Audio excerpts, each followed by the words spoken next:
Шалған ертегісі. Баяғы бір заманда шал мен кемпір болыпты. Олардың бақшасы бар екен. Бірде шал шалқан отырғызады. Шалқаны үлкен болып өседі. Бір күні шал шалқанды жерден суырып алмақшы болады. Ары тартады, бері тартады, бірақ шалқанды шығара алмайды. Шал көмекке кемпірін шақырады. Кемпірі шалдан, шал шалқаннан ұстап ары бері тартады, бірақ орнынан қозғалта алмайды. Кемпір көмекке немере қызын шақырады. Немересі кемпірден, кемпір шалдан, шал шалқаннан ұстап ары тартады, бері тартады, бірақ тағы да суырып шығара алмайды. Бір кезде немере қызы итін шақырады.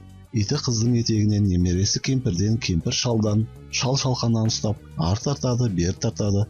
Бұл жолда шалқанды шығара алмайды. Енді ит көмекке мысықты шақырады.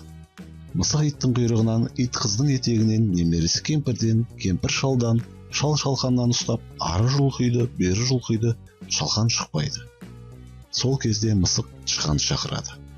Тышқан келіп мысықтың құйрығынан, мысық иттен, ит немересінің етегінен, немересі кемпірден, кемпір шалдан, шал шалқаннан ұстайды. Олар тарта-тарта ақыры шалқанды суырып шығарады. Осымен ертегіміз аяқталды. Назар салып тыңдағандарыңызға көп рахмет.